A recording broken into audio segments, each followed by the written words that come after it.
experiences are our best teachers. And the reason why I say that is our experiences show us exactly where we're at. Meaning that if we're in a space where we're manifesting and creating experiences that are not positive or beneficial for us, or not, or in a space, or just in a space that we would like to be, because everyone dreams. Everyone has ideas about what would they like to participate in and shit like that, right? But if we're generating experiences that are not in alignment with our assignment, with our purpose and shit like that, then that lets us know that, we may be playing ball in the wrong court and shit like that. Because a lot of the times we may not see worth and value in these attributes and characteristics that we have internally. And we could use these things for people, places, and doing things that don't really got any form of alignment with our assignment and shit like that. So a lot of the times we could find ourselves having experiences that are not necessarily the experiences we would like to jump into or go into, just based upon our early childhood experiences. And that could potentially be negative or positive depending on where you're at, right? So for the most part, if your childhood was negative and shit like that, you can be creating your experiences, creating your life based upon that subconscious wiring and framework of however you're programmed to view life and shit like that, right? And that could be negative. You could hang out with the wrong people that you don't need to be around, people that got nothing to do with your purpose, people that are not adding any value to your life. Now, some people that are not helping you with your dreams. People, because we all got attributes and characteristics, but what do we use these attributes and characteristics for? Do we use it for the bullshit of the world? Do we live for the world? Or do we use these attributes and characteristics to advance our purpose, to advance our life, in the direction of our goals, in the direction of our visions, in the direction of our dreams, right? But a lot of these things can be hijacked at an early age. A lot of times when you're younger, you could be told, hey, this is your dream. Go be a doctor, go be an engineer, go be a lawyer. Or you would, because these are things that we're building up as we go along in life. So if someone creates your life for you, right, via their own subconscious programming, and if they're traumatized as well, they're going to give you their traumas, their problems, because subconsciously humans, we like to see other people play out our life as well. So it's like parents can get this false ideal sometimes that, hey, my kid needs to think and feel like me. And this can create a very power and controlling person, or it's a control freak and shit like that. And that could put us in a docile space where we're so afraid, even depending on how negative your early childhood experience was. It could put us in such a docile space where we don't want to take action on the things that we love. We don't want to speak the things into existence that we really want to see. We don't, because like it's so deep, because you can literally like disconnect from who you are at an early age and develop this false identity to kind of like almost protect your real identity, because your real identity was targeted, hated, disrespected. So you can even hide that and shit like that, right? But on the positive end, if you grew up in a household where it was like, a lot of love, a lot of like appreciation for who you are, your parents didn't try to make you cater to them and their traumas and their insecurities and their fears and their worries on a subconscious level, or whatever it is that they're trying to get you down the line of going towards, whether you could be whatever it is, right? It could be it could play out in a lot of different ways. But if you had a lot of love in your life at a younger age, chances are you're gonna play out, you're gonna have self-love, because you're gonna be able to identify with that energy, you're gonna resonate with that energy and shit like that. But on the negative end, if you had a negative life, you can resonate with the energy of self-hatred, not liking yourself, having some form of shame because someone made you ashamed of yourself at an early age and shit like that. But like I said, on the positive end, if you had a lot of positive experiences, that means wherever space you was in as a spirit in a previous incarnation or a previous body or mental form, whatever it is, before you came to this physical realm, that means you must be in more of a positive space. So you create a better experiences, better circumstances in the form of family, geographical location, or it could just play out in a lot of different ways and shit like that. So a lot of the times the experiences we're having are like proof of where we are in life right now and stuff like that, as far as, okay, do we love ourselves? Because if someone really loves themselves, okay, they would take certain action. The person that loves themselves, for example, wouldn't let other people distract them from the things that they love, no matter what. Because look, a lot of people look at the energy of hatred like it's a bad thing, but to protect what you love, you gotta hate some things, right? So for example, if I'm on a diet and I'm trying to protect my health, I'm doing my diet for whatever reason to get healthy and shit like that, right? There's certain things I'm gonna have to hate. At that time, I might have to hate pizza. I might have to hate sour gummy bears. I might have to hate Dunkin' Krispy Kreme donuts or Krispy Kreme donuts or whatever, Dunkin' Donuts or whatever it is. Whatever goal that you're trying to achieve, there's certain things that we're gonna have to love and there's certain things we're gonna have to hate and stuff like that. And that's gonna be automatic. And from an esoteric, from an energy standpoint, that's the energy of Venus, what you love, value, and appreciate, what you're building up to and stuff like that. And then how passionate you are about that. Because a lot of the times you might have to go to war about what you're passionate about. So for example, a real life example would be, the Palestine protesters and shit like that. They have love for the people of Palestine and their struggles and stuff like that. Down to even, I think, the people of Ireland. Because I'm not sure if it's Ireland or Scotland or some shit like that. But one of the two, they resonate with the struggle of the people because they had to like break out from the United Kingdom and blah blah blah. So they understand like the whole oppression thing. So that's something that they love, value, and appreciate. So what do they hate? They hate Israel, colonization, forcing something amongst a group of people. So that's just a real life example to show you that, hey, for example, you can see on another polar shift, Israel, loves their people, but if you look into it, it's a whole weird thing. But that's another talk for another time. Just for the sake of an example, Israel loves their people, blah blah blah. So they're willing to go to war for the people that are trying to remove them from that land, even though, there was no such thing as the Israel state or blah, blah, blah. That's another talk for another time, like I said. But the point is just to provide you an example to show that, hey, a person that actually loves themselves, a person that really values what they say they value, will play out certain things that may be even perceived as bad. Like, for example, the energy of narcissism.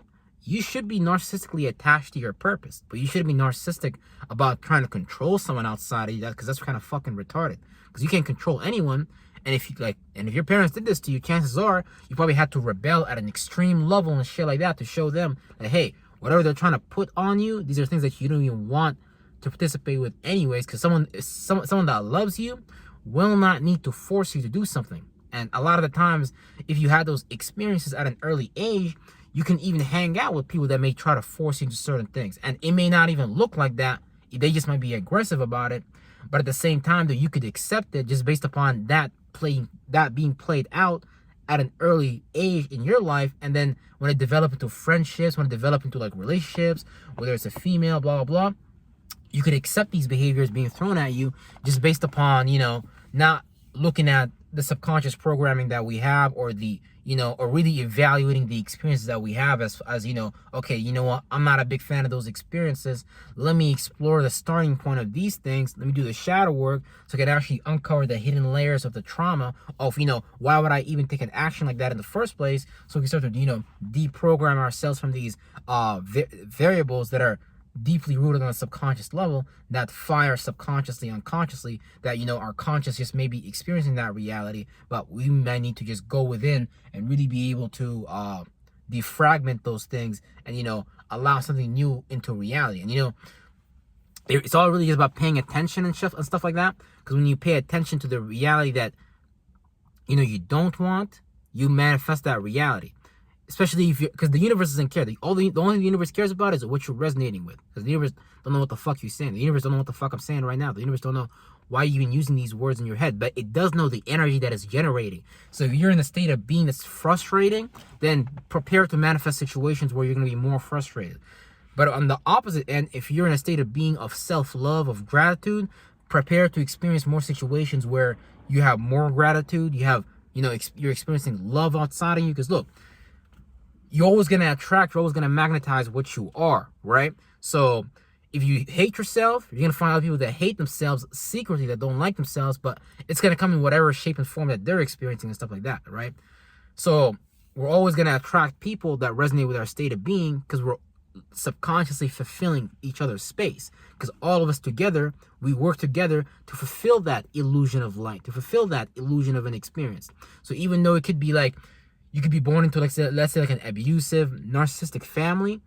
We resonated with those states of being, so we created that experience together. So one person can be playing the role of the abuser, the other person can be playing the role of the abused. Whether, even if it's in a relationship with a female, or whether, it's a relationship with your friends and shit like that, right?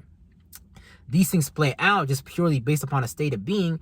Because look, like a person, a robber, for example, would not be able to rob people unless someone else was in fear. So for me to be a robber, and a lot of times, but look, this is just the energy starting point of it. Because the easiest person to rob is a person who's scared, person who's in fear. Like if I was a robber, I wouldn't want to bloody up my knuckles and shit like that, man. I'm gonna find the person where I can do the minimum work. Man, I'm not even gonna want to do work. And shit, like, it's gonna be like clocking in, clocking out a shift easy. So when a person is scared, you're giving someone else subconscious permission to come and fulfill that space with fear. And when you're in that energy of fear, you're panicked, you're scattered, you don't know what to do, you can get robbed. So it's like we all create life together. So it's like if you don't like the experiences you're having, you just gotta start to change how you think and feel. Like I guarantee you, if you're in experiences because of self-hatred, not liking yourself, whatever, if you start to do the opposite from an energy standpoint, you start to do the energy work, you start to love yourself, you start to tell yourself that. Most importantly though, you got to begin to feel that in your space. When you feel it, that's when you reel it, because it's like an energy, and the more you hold on to that energy, it becomes a part of your aura, it becomes a part of your field. So now you're like sending out like a calling to other spirits that love themselves, because you're gonna be playing out. You're gonna be saying things that show people you love yourself. You're gonna be doing body language that shows people that damn, this person loves themselves. Because you're just gonna be enjoying yourself, really. And you know, people that enjoy themselves want to be with other people that enjoy themselves. People that hate themselves can't be around other people that love themselves. That they might admire it, they might not know why they like you, but it's because you're in a space where they want to be at as well. But they may not be able to connect with that experience and shit like that. So they might just come at it from the perspective of their blockages, and they might not be holistic in view. But yeah, life experiences are truly our best teachers, because your experiences will show you exactly where you are at.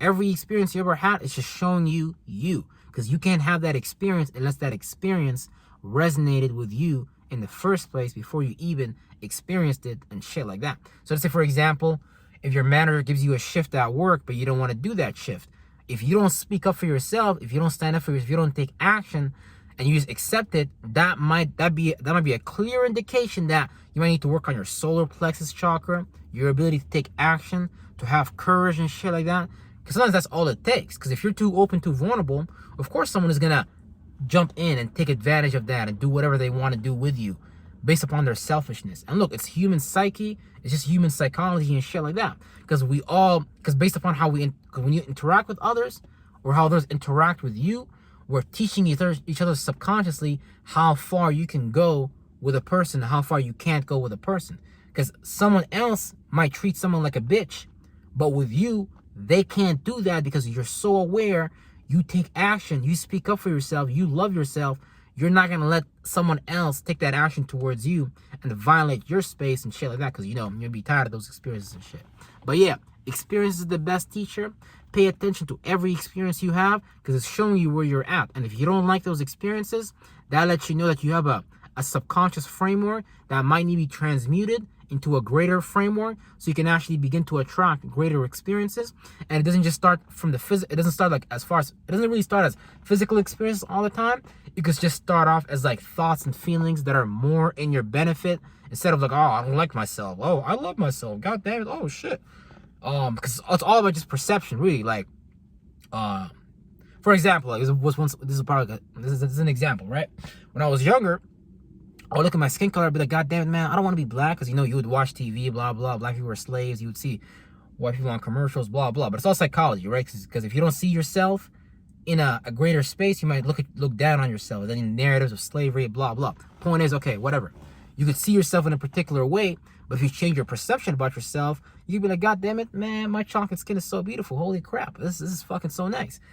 It wasn't bad or good. What made it bad or good is just my perception of bad and good. So when you start to perceive it like it's in your advantage and shit like that, you start to look at it better, you start to carry yourself better and shit like that. And it's like it just play out as thoughts and feelings. So if you love yourself, you'll start attracting thoughts and feelings of love, and these be like energy deposits, because the universe is investing in you whatever you invest in yourself.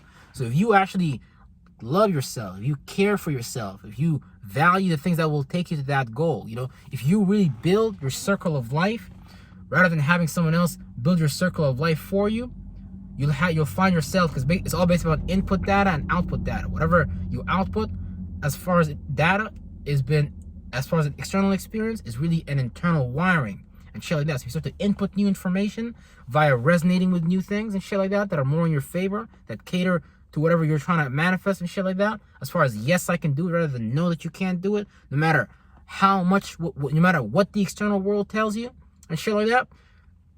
Spirit likes that, because spirit look at that like, okay, this person is an alchemist.